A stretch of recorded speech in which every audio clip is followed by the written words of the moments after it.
미국에 세계 주요 그 주간 뉴스지가 있습니다. 잘 알듯이 타임, 그리고 또 뉴스윅, 그리고 세 번째가 US&, 월드 리포트, 이 세 가지가 있죠. 근데 이 US&, 월드 리포트는 종합평가지로 유명합니다. 그래서 매년 각 대학들 순위 같은 거 정하고 이런 것들을 보면은 대부분이 이 US 월드 리포트에 나옵니다. 근데 여기에 지난 7월에 최근 보고에 의하면은 85개국 그리고 17,000명 사람들을 대상해서 세계에서 가장 강력한 국가가 어느 나라인가? 그러니까 국력 파워 랭킹이죠. The most powerful countries on Earth 2022. 지난 2020년 지난해를 볼 때에 어느 나라 가장 강했냐? 그렇게 이야기했을 때에 한국이 6위로 선정이 됐습니다. 대단한 일이죠. 물론 총 생산, 즉 GDP는 10번째에서 12번째로 조금 하향되었습니다.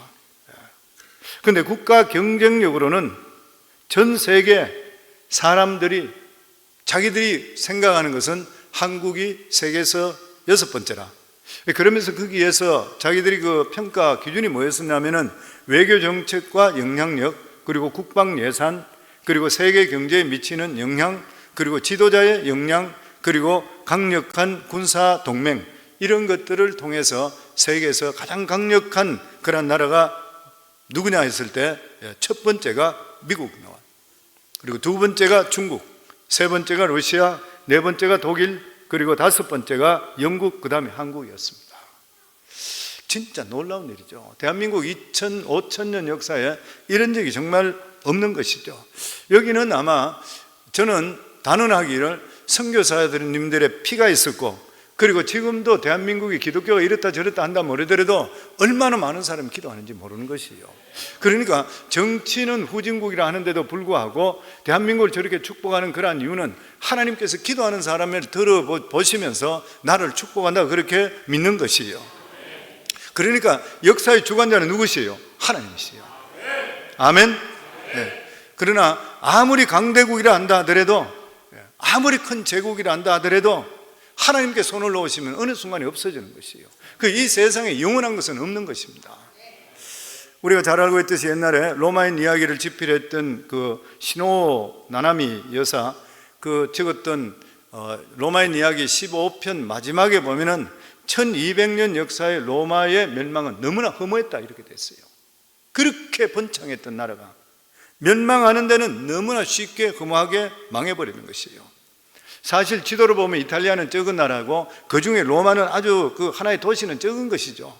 그런데 어떻게 이 작은 도시가 전 세계를 제패했으며 그리고 거대한 제국이 한순간에 망할 수가 있는 것인가?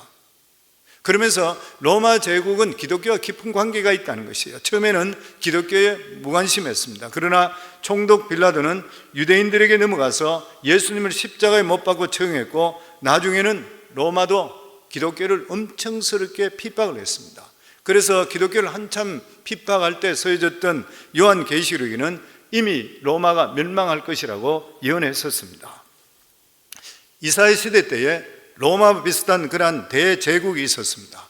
바로 애굽입니다. 오늘 읽었던 이 말씀 나오는 애굽입니다.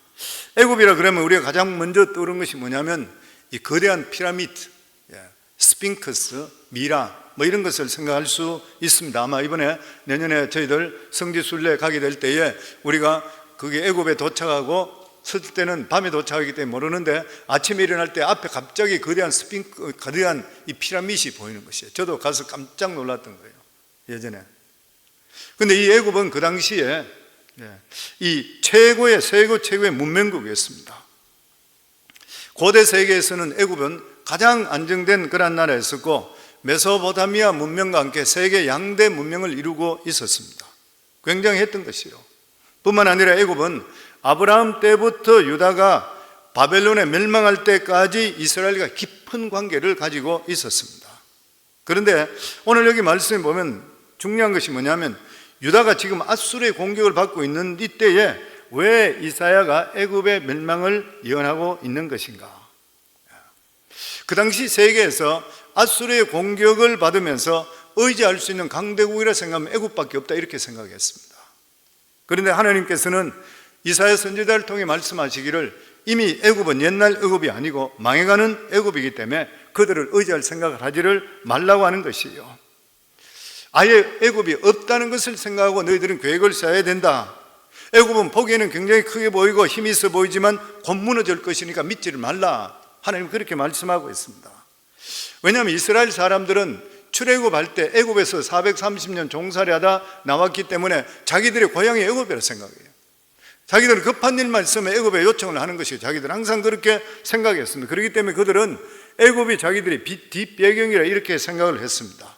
근데 하나님께서는 이미 그들은 벼락맞은 나무와 똑같은 것이라 힘쓰지를 못한다는 것이죠. 실제적으로 등산하는 사람 이야기 들어보면 산에 오를 때에 벼락맞은 나무가 있는데 보기는 멀쩡한데 그 나무를 붙들게 하면 나무와 같이 쓰러져가 넘어진대요. 상처를 입게 되고 힘을 쓰고 다치게 된다 그래요. 그래서 하나님의 백성들에게는 항상 이 마음속에 유혹이 있습니다. 눈에 보이지 않는 하나님을 의지하는 것이 아니라 하나님 말고 무엇인가 세상적으로 든든한 줄을 붙들고 싶은 그런 유혹이 다 있어요. 그래서 재산이든지 아니면 직장이 확실해지면 마음이 덜 불안한 것이에요. 그리고 마음속에 자신감이 생기는 것이에요. 그런데 본문에 오늘 주시는 말씀은 그런 것들은 언젠가는 사라진다는 것이에요. 그러면 가장 안전한 것이 무엇이냐? 언제나 하나님을 붙들라는 것이에요. 하나님은 영원하시기 때문에 그런 것이에요. 아멘. 그래서 우리는 좋은 직장 다니지만 언젠가 이거 아닐 수 있다고 생각해야 돼요. 재산이 많이 가지고 있지만 언젠가는 다 없어지고 이게 도움이 안 된다는 것을 생각할 수가 있어야 되는 것이에요. 그렇지 않으면 썩은 것들을 붙들기 때문에 언젠가는 썩은 것 때문에 망할 수가 있다는 걸 생각할 수가 있어야 되는 것입니다.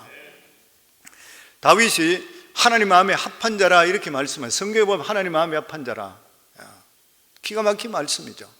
하나님께 이렇게 인정받았던 것은 그 사람이 다른 사람보다 완벽해서가 아닌 것이잖아요. 다윗은 어떤 경우 속에서도 하나님만이 자기를 살린다는 것을 철저하게 의지했습니다. 어떤 경우 속에서도. 다윗의 삶을 보면 그는 굉장히 어떤 모험적인 그러한 생애였었습니다.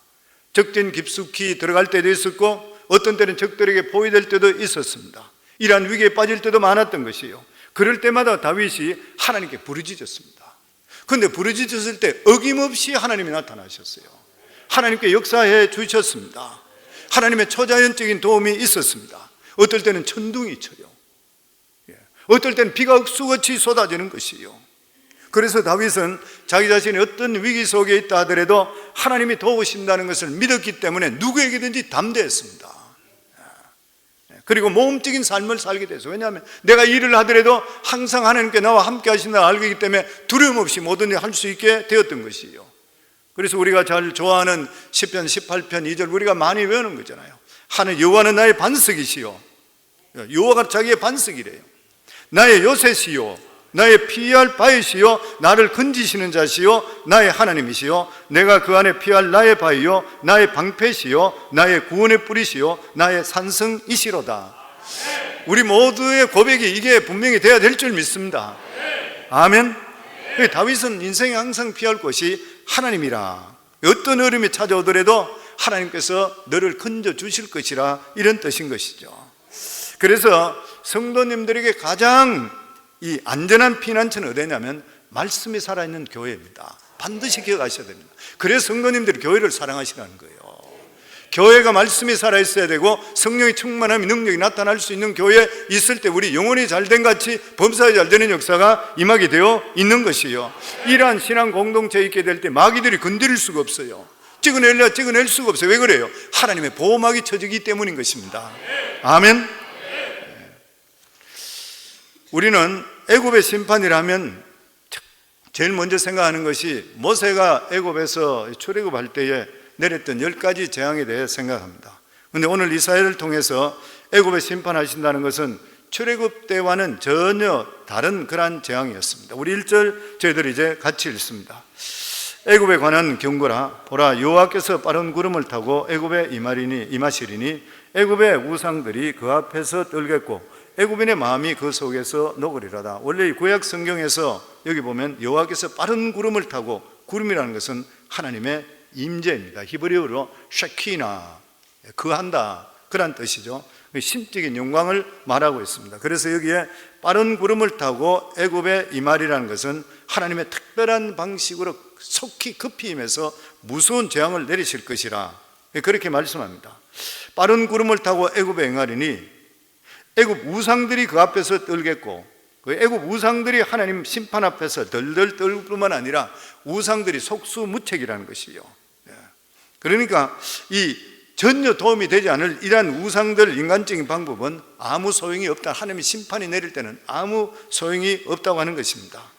그런데 다음 절부터 나타나는 애굽의 심판들은 이 출애굽에 나타난 재앙과는 전혀 다른 것입니다. 하늘에서 우박이나 불이 떨어지는 것도 아닌 것이고 자연스러운 그러한 재난이었습니다. 그래서 하나님께 심판하는 방법은 두 가지입니다. 하나는 가시적인 것이죠. 눈에 보이는 것들입니다. 기적적인 방법으로 내리치는 것이요, 바로 출애굽의 심판이었습니다. 재앙을 당하는 사람들은 재앙을 당하는 것을 자기가 아는 것이죠. 하나님께 재앙을 내리시구나, 이걸 아는 것이요, 바로 깨닫게 되는 것입니다. 그래서 바로는 애굽 이 모세에게 몇 번이나 기도하면서 부탁했잖아요. 제발 우리를 여기서 건져달라고. 눈에 보이니까 우박이 떨어지고 재앙이 나오고 핏물이 되고 이런 것들 보이잖아요, 눈에 보면. 그런데 또 하나는 별로 심판 같지 않는 심판이 있습니다. 모든 것이 다 정상적인데 비가 오질 않는 거예요.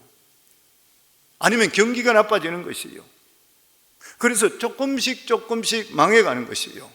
그래서 사람들이 생각할 때 이것은 누구에게나 일어날 수 있는 일이라 이렇게 생각하는 거예요. 흔한 일이라 이렇게 생각하고 하나님의 심판이라 생각하지를 않는 것이요.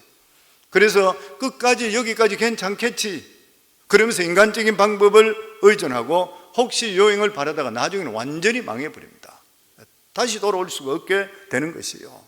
다시 말하면 하나님의 심판은 때때로는 천둥과 번개와 마찬가지로 무섭게 나타날 수도 있지만 때로는 송충이나 좀처럼 조금씩 갉아먹는 방법으로 나타날 수 있다고 하는 것이요.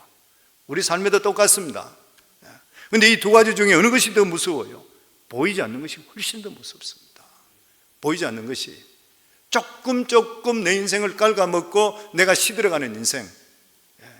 건강도 마찬가지잖아요. 눈에 보이는 이상은 실제로 무섭지 않아요. 병원에 가면 병의 원인을 금방 찾을 수 있게 되는 일이지요. 근데 자신도 모르는 사이에 내 속에 무슨 병이 있어 조금씩 시들다가 나중에 병원에 갔던 어느 순간에 구제불능이 돼버려요. 무서운 이야기인 것이죠. 하나님께 주로 기적적인 방법으로 심판할 때가 언제입니까? 하나님 나라를 세우려고 할 때. 그래서 예수님께서도 이 세상에 오실 때 기적을 수도 없이 일으켰던 이유가 하나님 나라를 가져오셔서 하나님 나라의 역사를 보여주기 위해서인 거예요. 출애굽할 때도 마찬가지로 그러한 기적이 일어났던 것이 하나님 나라를 세울 때인 것이요. 그런데 애굽은 이때가 자기들은 하나님을 경험하는 진짜 좋은 기회였었습니다. 하나님 어떤 분인지 알 수 있는 기회였습니다. 왜냐하면 모세가 기도할 때 재앙들이 물러갔기 때문인 것입니다. 그렇다면 애굽은 그것을 알았다면 우상을 버리고 하나님께 돌아올 수 있어야 되는 것이고 참신을 섬겼어야 되는 것이에요. 그런데 그들은 끝까지 반항했던 것입니다. 그러면은 이사야가 지금 하나님께서 애굽에게 재앙을 내린다는 말씀을 하는 이유가 어디에 있습니까?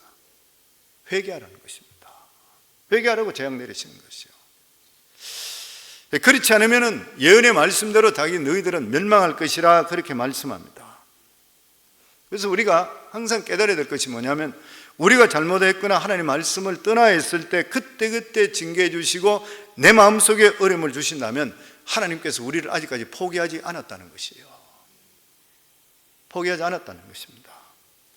그런데 정말 무서운 것은 뭐냐면 내가 분명히 믿음에서 떠났고 잘못된 일을 하는데도 불구하고 범사가 더 잘 되는 것이에요. 범사가 더 잘 되는 것입니다. 신앙생활 잘못해도 더 잘 된다는 것은 하나님께서 그 사람을 버리신다는 뜻입니다. 반드시 기억해야 되는 것이요. 역사적으로 증명했잖아요. 북이스라엘이 망할 때 어떻게 됐습니까? 북이스라엘이 망할 때 굉장히 번창했습니다. 북이스라엘이 망할 때 그때 하나님께서 말씀해 주시기를 이래도 안 되고 저래도 안 되니까 번창함을 통해 하나님께 돌아오기를 정말 원했는데 그들은 하나님을 더 떠나버렸어요. 그냥 완전히 앗수로 멸망해 버렸습니다. 그렇기 때문에 우리 성도님 항상 말씀드리죠. 모든 일들이 어려움이 없고 형통화할 때, 내가 요즘에 신앙생활 예배도 잘 참석 안 하고 모든 거 잘 안 하는데도 불구하고 뭐가 잘 된다? 진짜 조심할 때요. 그리고 순호할 내일은 나중에 결과를 분명히 보게 되어 있습니다. 근데 하나님께서 왜 하필 지금 애굽의 멸망에 대한 말씀을 하고 있습니까? 유다 백성들이 아직도 하나님을 의지하지 않고 뒷배경으로 있다는 애굽을 생각하기 때문인 거예요. 애굽을 생각하기 때문인 것입니다. 그들은 어려움이 생기게 되면 어떻게 하더라도 이 애굽을 통해 군사적인 도움을 끌어내려고 생각하고 있는 것이요. 근데 하나님께서 말씀하시기를 너희가 지금 붙들고 있는 것이 이미 벼락 맞은 썩은 둥치와 똑같은 것이다. 애굽은 그들을 의지할 생각을 하지 말라는 것이요. 우리들도 살다 보면 때때로 도와줄 의사가 없는 사람, 뭐 이런 사람까지도 나에게 굉장히 중요한 지원자로 생각할 때가 많이 있는 것이요. 또 어떤 사람이 도와주겠다 이야기하면 앵맹 그대로 받아들일 때가 있습니다. 그런데 성도님, 사람 말은 믿을 게 못 돼요. 언제 어떻게 바뀔지를 모르는 것입니다. 그리고 실제적으로 도움이 온다 한다 하더라도 그것은 하나님께서 사람에게 이야기해서 축복을 주시고 우리에게 돕게 되어 있는 것이고, 영광은 정말 하나님께 돌릴 수 있기를 주의 이름으로 축원합니다. 그리고 이사야 당시 애굽은 여러 가지 좋지 못한 일로 국력이 서서히 쇠화해지고 가고 있었습니다. 오늘 본문에 보면 세 가지로 나타나고 있습니다. 우리 2절, 3절, 4절 저희들 같이 읽겠습니다. 내가 애굽인을 격동하여 애굽인을 치리니 그들이 각기 형제를 치며 각기 이웃을 칠 것이며 성읍이 성읍을 치며 나라가 나라를 칠 것이며 애굽인의 정신이 그 속에서 쇠약할 것이요 그의 계획을 내가 깨트리니 그들이 우상과 마술사와 신재반자와 요술객에게 물으려다. 내가 애굽인을 잔인한 주인의 손에 붙이리니 포악한 왕이 그들을 다스리리라. 주 만군의 여호와의 말씀이니라. 가장 먼저 일어나는 일, 국력이 쇠해지는 일어나는 일이 뭐냐면 자기들 안에서 끊임없는 소모전이 일어나는 것이에요. 일종의 자존심 대결, 말의 꼬투리를 잡고 싸우는 것이에요. 그러다가 나중에 전면적으로 싸우는 것이에요.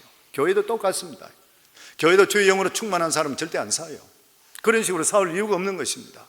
그런데 자꾸만 영적으로 떨어지고 이러면 남의 말이 자꾸만 가시가 되는 거예요. 자꾸 싸우는 것이에요. 그래서 이런 정상이 일어나는 이유가 뭐냐면 생각이 늙었기 때문이에요. 생각이 늙기 때문이에요. 생각이 젊은 사람은 절대 그렇지 않습니다. 생각이 늙으면은 이러한 사소한 일로 자존심 대결하고 싸우는 것이에요. 참신한 사고를 가진 사람은 그런 것 좀 뛰어넘는 것이에요. 목표가 있는 사람은 사소한 문제에 걸려 넘어지지를 않는 것이에요. 그러나 나라나 집단의 생각이 늙어버리면 도전하지 않으려고 그러고 피하려고 생각하는 것이에요. 그러다가 역사적으로 볼 때 포악한 왕이 집권하게 될 때는 정말 그때는 절망적인 상황으로 망해버리는 것이에요. 애굽이 직접적으로 망한 이유가 뭐냐면 정신이 늙었기 때문인 것이다. 정신이 늙었기 때문인 것이다. 정신이 늙어버리면 뭐예요? 늙은 사람의 특징이 뭐예요? 편하려고 그러고 책임지지 않으려고 그래요. 고난당하지 않으려고 하는 것이에요. 모세 때만 하더라도 애굽은 젊은 애굽이었습니다. 그런데 이 당시에는 늙은 애굽이에요. 한국에도 보면, 이 정치계도 보면 항상 젊은 피를 수혈해야 된다 이렇게 주장합니다. 무슨 말이에요? 항상 하는 말인 것이죠. 다시 말하면 정치가 너무 늙었기 때문에 젊은 사람들이 돌아서 쇄신되어야 된다 그렇게 말하는 것이에요. 그런데 나이가 젊다고 해서 젊은 정신이 나오는 건 아닌 것입니다. 젊은 생각이 나오는 것은 아닌 것이죠. 젊은 사람들도 뭐 한국 정치를 보면 아시겠지만 권력에 맞춰 드리게 된다면 자기 이익만 챙기게 되는 것이고 변화를 취하는 그러한 사람도 젊은 사람 얼마든지 많아요.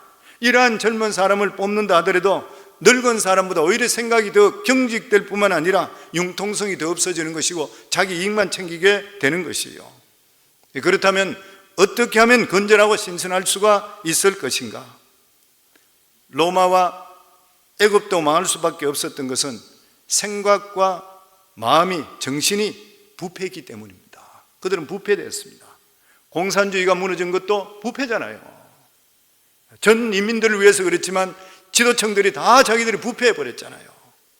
자본주의 부패도 마찬가지죠. 똑같은 것입니다. 그래서 역사학자 토인비는 그런 말을 했습니다. 역사를 도전과 응전이라 이렇게 설명했어요. 무슨 말인 것이요? 도전이 왔을 때 바로 반응할 수 있어야 되는데 회피하면 망한다는 거예요. 회피하면 망하는 것이요. 무슨 일이든지 도전적이 돼야 되고 긍정적이 돼야 되고 적극적이 돼야 되는 것이고 건설적이어야 되는 것이요, 부정적이고 좌절된 그러한 말들은, 그리고 생각을 하게 되는 이상은 희망이 없어지는 것이요. 인간의 모든 생각은 하나님께 주셨습니다. 아름다운 생각, 부패하지 않으려는 그러한 건전한 상식, 어떤 유혹에도 넘어가지 않는 강인한 정신, 하나님께 주시는 선물인 것이요. 근데 나라가 위기에 빠지게 될 때는 사람들이 자기만 편하려고 자기 이익만 챙기려고 그러고, 이런 게으름을, 위기를 통해 나라가 실제로 망하게 되어 있는 것이요. 그런데 실제적으로 들어가 볼 때의 근본적인 원인이 뭐냐면은 교회가 세상을 위해서 도전을 하지 않기 때문에 그렇대요.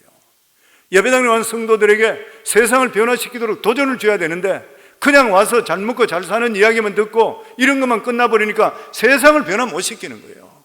결과적으로 세상의 타락의 책임은 누가 져야 되냐? 교회가 져야 된대요. 그 교회가 누구야? 성도들인 것이요. 따지고 보면 그렇습니다. 말씀으로 볼 때. 그러니까 잘 먹고 잘 사는 것만이 결코 행복이 아니라 계속적으로 도전해야 된다, 이래야 되는데 교회가 입을 다물어 버리는 거예요. 입을 다물어 버리는 것이요. 그러니까 세상이 교회를 밀고 돌아버려요. 그 교회인지 세상인지 모르게 된다고 하는 것이요. 그리고 교회 안에 권력 있는 자, 돈 많은 자는 존경받고 그렇지 않는 사람은 눈치를 보고, 이게 말이 안 되는 이야기잖아요. 교회는 절대로 그래서는 안 되는 것이죠, 보면. 그러니까 사람들이 하나님 앞에 변하기를 싫어하는 거예요. 그러니까 바른 말씀을 증거하더라도 듣기를 좋아 안 하는 것이에요, 보면. 위로받기만 원하는 것이에요. 그러니까 교회가 전혀 사람들의 죄로부터 도전당하는 것으로 느끼지를 못하는 것이에요. 얼마 전에 제가 지금 말씀드린 거 거의 비슷한 내용을 제가 글로 한번 읽어본 적이 있습니다. 한국 교회 도전이라는 그 말, 거기 보면 그런 말 똑같이 나와 있어요, 보면. 애굽은 나일강의 범람은 애국을 부유케 했던 원동력이었습니다. 이 말씀 전에 저는 정말 우리 성광교회 성도님들은 우리 자신들이 변화돼서 정말 우리 가정과 직장과 사회를 변화시키는 하나님의 사람의 주역이 되기를 주의 이름으로 축원합니다. 아멘. 그냥 적당히 사시지 마시고 바른 믿음 가지시고 바로 도전해보며 살 때 하나님 그 사람 다윗과 같이 축복해 주실 줄 믿습니다. 아멘. 그리고 이 나일강은 애굽의 젖줄과 마찬가지였었습니다. 나일강의 선물을 통해서 애굽은 문명을 일컬어냈고 세계 중심이 되었던 것이요. 1년에 한 번씩 범람하는 그러한 나일강은 상류의 비옥한 흙을 하루 쪽으로 내려옴을 통해 풍부한 수자원과 땅이 만들어졌던 것이 유명하잖아요. 이미 우리가 다 알고 있는 그런 이야기입니다. 다른 산업들도 발전했던 것이요. 그런데 하나님께서 애굽에 심판하실 때 나일강이 마른다 그랬습니다. 애굽은 더 이상 풍성할 수 없었고 나일강에 의존했던 모든 산업들은 무너질 수밖에 없다고 했습니다. 우리 5절 말씀 같이 5절과 6절 같이 읽겠습니다. 바닷물이 없어지겠고 강이 잦아서 마르겠고 강들에서는 악취가 나겠고 애굽의 강물은 줄어들고 마름으로 갈대와 부들이 시들겠으며, 사람들은 하나님께 축복을 주시는데 그 축복을 주시는 주인과 연결을 안 할 때가 참 많이 있어요. 우리 교회에서 계속적으로 성도님께 훈련되고 말씀드리는 것이 우리 삶 속에 하나님이 주시는 은혜와 축복이 있을 때마다 자기 자신을 돌아보지 말고 하나님께 하셨다고, 하나님 하셨다고 자꾸 훈련시키잖아요. 근데 사람들은 보면 어떤 좋은 일이 있고 이러면은 이것을 하나님과 연결을 잘 안 하는 것이에요, 보면. 하나님께서 나일강을 통해서 애굽인을 축복하셨더라면 자기들이 생각할 때 이 모든 축복의 주인이 하나님이라 믿었어야 되는 것이에요. 근데 그들은 우상으로 만족해 버렸습니다. 수많은 우상을 섬기면서 그거로 만족해 버렸습니다. 하나님께서는 우리 인간이 죄인인데도 불구하고 여러 가지로 우리를 축복하십니다. 건강도 주시죠, 부유도 주시죠, 권력도 주셔요, 그리고 자식들도 주셔요. 그런데 이 모든 것을 하나님이 주신 이유가 뭐냐면 하나님을 찾을 수 있는 끈으로 하나님께서 만드시기 위해서요. 돌아볼 때 하나님의 주신 것이 모든 것이 하나님의 은혜구나, 이것을 하나님께 찾기를 원하고 계시는 것이요. 사실 많은 사람들이 하나님을 믿게 되는 것, 사실로 자기가 스스로 내가 죄인이기 때문에 하나님 믿겠습니다 하는 사람이 과연 몇이나 있겠습니까? 내가 죄인이기 때문에 하나님 필요합니다 하는 사람이 누가 있어요? 아마 저는 극히 없다고 생각합니다. 많은 사람들이 가난을 당하든지 질병이든지 내 삶 속에 고난을 당했을 때에 그때 하나님을 찾아가요. 저도 예전에 회계법인 제가 운영하고 있을 때 손님 중에 복음을 전하는데도 보고 안 듣는 사람이 있어요. 하나님 필요 없다고 하는 사람이 있어요. 하나님 어디 있습니까? 그래. 근데 제가 꼭 마지막에 하는 말이 그렇습니다. 이래도 안 되고 저래도 안 되고 인생의 어려움을 당할 때, 이것도 아니고 저것도 아닐 때는 반드시 교회 나와서 하나님 만나보세요. 어려움을 당하게 될 때 사람들이 나와요. 교회도 마찬가지예요. 성도들도 보면 새벽기도 사올 때 금식기도 하는 사람 누가예요? 어려움을 당할 때인 것이요. 그렇게 하나님께 나오다 보면 살아계신 하나님을 만나게 되어 있는 것이요. 하나님께서 사람들이 이렇게 안 믿는데도 불구하고 하나님께서 이러한 축복을 주시는 것은 인간에 대한 애정을 표현하는 것이라 그렇게 말하고 있습니다. 그리고 이러한 축복을 통해서 우리 같은 죄인들을 초청하는 것이요. 그런데 많은 사람들은 축복만 받으려고 하는 것이지 하나님을 생각하지를 않는 것이요. 그러나 반드시 기억해야 될 것이 있습니다. 일반 축복은 영원하지 않습니다. 일반 은총은 절대로 영원하지를 않는 것이요. 오늘 여기 본문에 보면 바다라고 되어 있는데 나일강을 이야기하죠. 그 나일강이 마를 수 있다. 상류에 비가 오지 않으면 나일강 마르게 되어 있는 것이죠. 하나님께서 애굽의 시내가 달처럼 시들 것이라, 달이 작아지듯 점점 시들어질 것이라, 나중에 말라붙을 것이라. 그렇게 되면 어떻게 되는 것이요? 먼저 목축업과 농사가 망한다는 거예요. 7절 말씀 같이 읽습니다.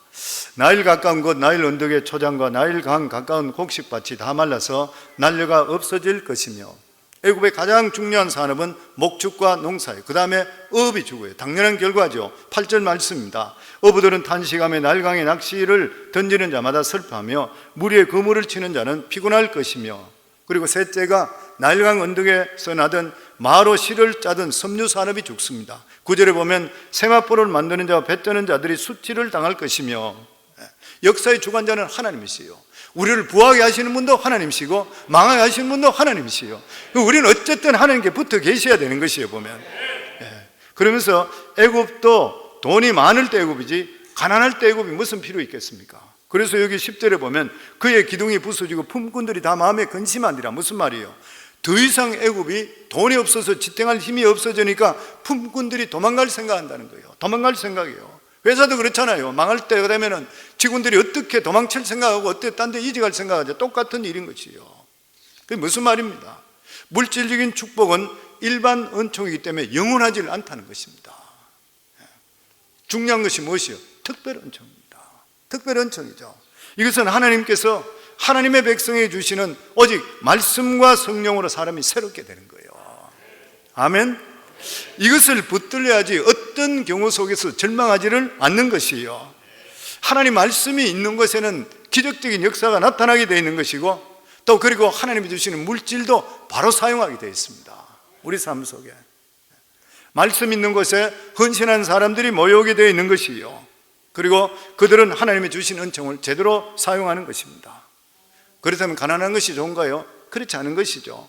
우리가 하나님 일을 하기 위해서도 영권이 있다면, 그리고 인권이 따라오게 되어 있고, 그 다음 물권은 반드시 따라오게 되어 있습니다. 이런 일들을 통해서 하나님 일을 더 많이 감당할 수 있도록 만들어 주시는 것이요. 저는 새벽을 깨우는 성도님들이 영적으로 충만할 때 그 사람은 영향력이 사람이 따라오게 되어 있습니다. 사람이 따라오게 되면 물질은 따라오게 되어 있는 것이요. 오늘 새벽에 오신 분들이 영권, 인권, 물권이 넘치기를 주 이름으로 축원합니다. 그래서 성전에 요긴하게 쓰임받기를 주 이름으로 축원합니다. 지금까지 세계를 제패했던 강국들은 하나님께서 강한 정신을 주셨기 때문인 것이요. 그런데 이 정신이 부패했을 때 망했습니다. 사람도 우리도 똑같지요. 정신이 부패하면 하나님께 주신 것들을 주장하지 못하고 지배를 당합니다. 정신이 부패하면. 다시 말하면 일도 내가 주인이 되어야 되지, 그렇지 않으면 일에 질질 끌려갑니다. 많은 사람들이 그렇잖아요, 보면. 돈도 마찬가지인 것이죠. 돈에 끌려가면 비참해집니다. 우리가 돈을 끌고 오고 우리가 돈을 마음대로 사용돼야 되지, 돈 그리고 하나님 일보다 돈 끌려가는 사람 비참해지는 것이에요. 항상 하나님 말씀이 우리 주인이 돼야지 우리 삶이 복된 삶이 되는 것이에요. 근데 애굽의 가장 비참한 현실은 뭐였었냐면은 하나님께서 조금씩 힘을 빼가는데도 불구하고 전혀 그것을 모르고 있었다는 것이에요. 왜냐하면 깨어있는 사람이 하나도 없었기 때문입니다. 마지막으로 우리 11절에서 13절 같이 읽겠습니다. 소환의 방법은 어리석었고 바로의 가장 지혜로운 모사의 책략은 우둔해졌으며 너희가 어떻게 바로에게 이르기를 나는 지혜로운 자들의 자손이라 나는 옛 왕들의 후예라 할 수 있으랴. 너희 지혜로운 자가 어디 있느냐? 그들이 만군의 여호와께서 애굽에 대하여 정하신 뜻을 알 것이요 또 내게 말할 것이니라. 소안의 방백들은 어리석었고 노베 방백들은 미혹되었도다. 그들은 애굽 족속들의 모퉁이 돈이거든 애굽을 그릇되게 하였도다. 무슨 말이에요? 애굽이라는 배라가 있는데 이 배의 방향을 정하고 키를 잡은 자들이 누구냐면 방백들이라는 거예요. 방백들. 여기서 방백들이라는 것은 뭐냐면 왕의 정책을 돕는 그러한 장관들입니다. 그러니까 이 사람들이 얼마나 정직하게 왕의 입과 귀가 되어줘야 나라의 장래가 달려있다고 하는 것이죠. 근데 여기 보면 소안과 노비라는 지명이 나오는데 소안은 북쪽 도시이고 노브는 남쪽 도시예요. 그런데 북쪽과 남쪽 전체 모든 일들을 왕에게 정직하게 보게 된 그렇게 하지를 않았다는 것이에요. 배가 파손되기 위해 암초에 달려가고 있는데도 불구하고 사람들은 방백들은 자기만 잘 먹고 잘 산 거로 무관심했다는 것이에요. 요셉이 애굽 총리가 되었던 것은 그 당시 애굽 위기에서 정확하게 어디로 가는지 이 애굽의 방향을 정확하게 제시해 줬었습니다. 바로가 꿈을 꿨잖아요. 바로가 꿈을 꿨는데 그 바로가 꾸는 그 꿈이 무슨 뜻인지 자기 알지를 못했던 것이에요. 근데 이것은 하나님께서 바로에게 너희 나라의 인생, 너희 인생의 주인은 내다 이걸 가르쳐 주시기 위해서요. 흉년 들고 풍년 들고 살찐 소 마른 소 이런 것들 다 보여줬잖아요. 하는 게 보여주셨던 것이에요. 무슨 말인 것이요? 다시 말하게 되면 너는 누구며 너 나라가 누구 것이며 어디로 가고 있는 것인가? 이 절대자 하나님의 질문이었습니다. 이 질문에 대해서 요셉이 바른 대답을 해주고 그렇게 될 때 바로는 그 자리에서 항복했습니다. 저는 바로가 요셉을 총리로 세웠다는 것은 하나님 권위에 대해서 100% 순종해 있는 거예요. 안 그러면 어떻게 죄수로 있었고 노예로 있었던 이방 사람을 총리로 세울 수 있습니까? 있을 수 없는 이야기인 것이냐. 그 하나님의 권위의 능력에 대해서 바로 그냥 납작 엎드려 버렸던 것이에요. 그러니까 이 애굽의 요셉을 총리로 세워서 나라의 갈 바를 어떻게 가야 되는지 자기는 모르니까 당신의 너의 절대자인 하나님께 의지해서 이것을 이끌으라 그랬잖아요. 그래서 애굽의 축복의 나라가 되어버렸잖아요. 이 질문은 오늘도 우리가 똑같이 받고 있습니다. 우리 삶에 똑같이 받고 있어요. 너는 누구며 무엇을 위해 살아가고 있느냐? 너는 지금 어디로 가고 있느냐? 다시 말하면 무슨 말이에요? 너 인생의 주인은 누구냐는 거예요. 너는 무엇을 위해 살아가고 있느냐는 것입니다. 사랑하는 성도님들, 하나님은 우리 모든 인생의 주인됨을 믿으시기를 주의 이름으로 축원합니다. 하나님께서 오늘도 우리에게 너는 어디로 가느냐 질문하시는 것이요. 이 질문을 받고 있을 때에 그리고 이 질문이 나에게 도전이 될 때 내가 지금 붙들고 있는 걸 내려놓을 수 있습니다. 내려놓을 수 있게 되는 것이죠. 내려놓는다는 말이 뭐예요? 방향 수정을 하는 것이요. 내 가치관이나 그리고 방식들을 바꿀 각오를 할 수가 있어야 되는 것이요.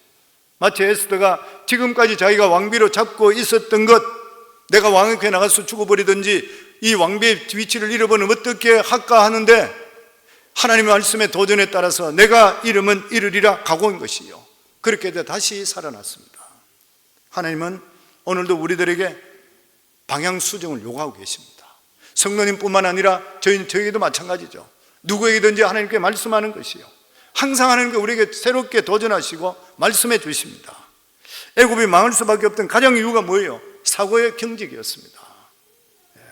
그러나 하나님께서 우리를 새롭게 하셔요. 누구를 통해? 성령 하나님을 통해 우리에게 새롭게 하셔요. 그래서 우리 성도님들, 우리 삶이 늘 성령 충만을 사모하셔야 돼요. 성령 충만할수록 우리는 새로워집니다. 보지 못하는 것을 보게 되고 꿈을 꿀 수 있게 되는 것이고, 그리고 내가 생각하는 못한 일을 할 수 있는 능력이 우리에게 임하게 되어 있는 것이요. 그래서 그것을 위해는 늘 기도할 수 있어야 되는 것이고, 말씀의 자리에 나와야 되는 것이고, 말씀을 읽을 수가 있어야 되는 것이요. 사랑하는 성도님들, 우리의 생사를 주관하시는 분은 우리 하나님이시고, 이 세상의 역사를 주관하는 분도 하나님이시요, 우리를 일어서게 하는 분도 하나님이시요, 우리를 잘 되게 하는 분도 하나님이시요. 우리 평생에 살아가는 삶 속에 이걸 절대 잊지 마시고 우리 여호와 하나님, 우리 아버지 중심적으로 승리하기를 주의 이름으로 축원합니다.